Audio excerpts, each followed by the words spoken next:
Well, if it's down here, it's a long trek. I'm lost. So finally found it. It's all a waiting game now, guys.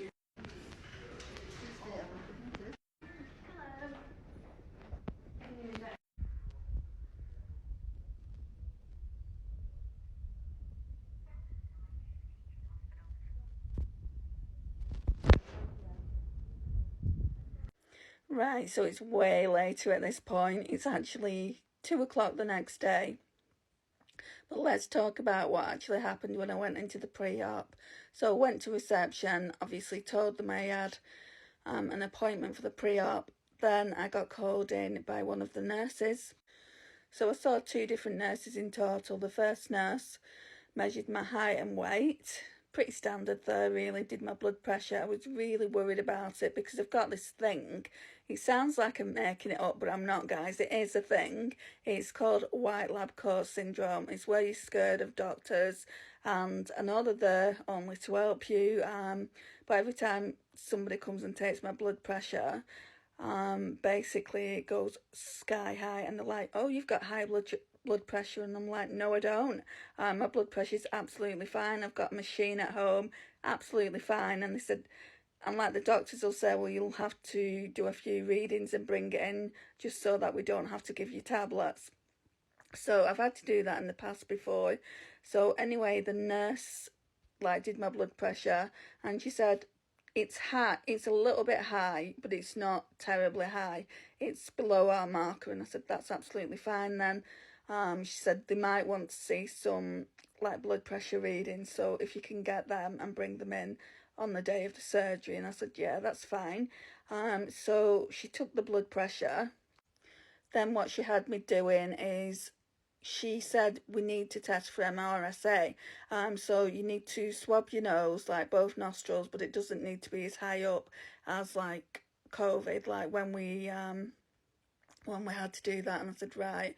So I was doing that. I said, well, how long do I need to do it for? Because she just didn't say, and she went, "That's enough. Can you do the other nostril?" And I said, "Yeah, that's fine."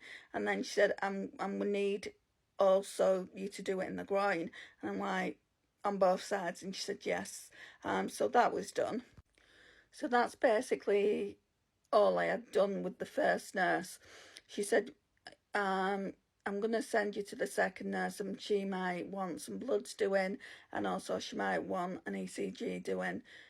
So I went to the second nurse.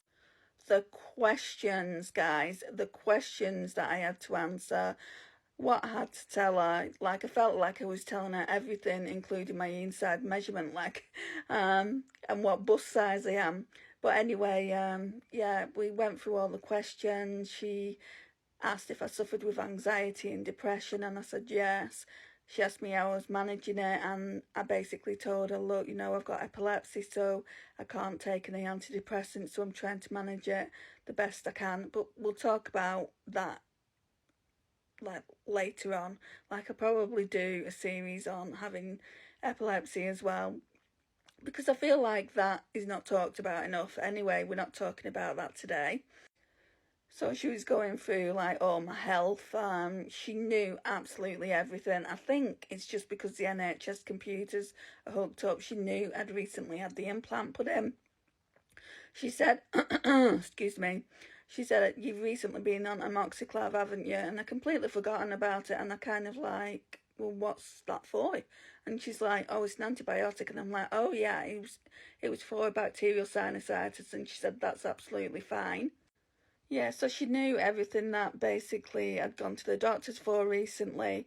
And the surprise, she was talking to me. So I suffer from polycystic ovary syndrome as well, which again I'll talk about again soon in different videos, because it's not related. I don't really want to talk about it, but let me just tell you this. Excuse me.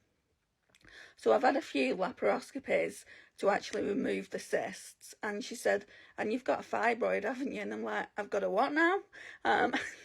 Because I didn't know. And she said, you was spoken, they did speak to you about it in clinic." And I went, "Did they?" And I said, "When?" And she said, "In 2019. And I'm like, "Oh, well, I've slept since then." So anyway, there's this really, well, I don't know if it's big, but there's this fibroid. And I said, could that be the reason that I'm in so much pain when it's that time of the month? And she said, that is most definitely the reason why you're in so much pain. She said, have you had any scans on it to see if it's grown any? And I said, no. And I said, is it safe, like, for me not to have surgery? Because she was mentioning surgery. And she said, it's absolutely safe if you're not having any pain. And I said, well, I'm having really quite bad pain and cramping when it's that time of the month. And she said, well, I'd go to your doctors and see if it needs surgery, get them to do a scan on it. And I'm thinking, more surgery? That will be the fourth surgery then if I need surgery on that, because they're talking about doing surgery on the cyst on my jaw, then they're talking about the nasal polyp, removing that, and obviously they're doing an operation on my sinuses. So I'm like, oh my gosh. And then she was like saying, do you know what operation you're having? Just to clarify, obviously I know what's going to happen to me. And I said, yeah, it's the sinusitis one. And I said, but I'm also having the nasal polyp removal. And she went, yeah. She said, do you know what time you're coming in? So I told her that. She said, how are you going to get here? And I said, public transport. And she said, I think you might be able to get hospital transport, so I'll give you the number for that. And I just said to her as I was leaving, I said to her, look, you know, I'm really worried about this operation. Can you tell me anything about it? Do you know anything about it? And she said, to be honest, no, we're not like specialists in each area. We just kind of book everyone in for the pre-ops, and we don't know a lot about each different area. And I said, okay. So I was telling her my concerns, and she said, well, you should speak to your consultant, because basically that ENT was saying that there's a possibility of a risk of blindness and obviously a bleed on the brain. And I was telling her about that, and she said, the risks, we do have to tell you them before you go in surgery. And I said, I get that, but she's really worried me. And she said, well, speak to your surgeon, you'll see him on the day of the surgery. And I said, not according to the ENT that I spoke to last week. And she said, what do you mean? And I said, well, she's saying that I won't see him, and I'll only, obviously he'll just do the surgery. And she went, that's not standard practice. And I said, well, if it's a case where obviously I'm just seeing the ENT who I spoke to, well, I can't really understand that well, can I ask to speak to the surgeon? And she said, well, you're well within your rights to actually ask that. So yeah, I would definitely do that, because you need to be comfortable with your surgeon and you just want some reassurance. And I said, yeah, that's pretty much all I wanted, some reassurance, and I feel like I didn't get it. Anyway, that's what happened in the pre-op today. I'm absolutely exhausted. This is a bit of a long TikTok. I didn't really mean to make it this long. But thank you for watching, guys. I really do appreciate it, and I'll see you in the next one. Bye.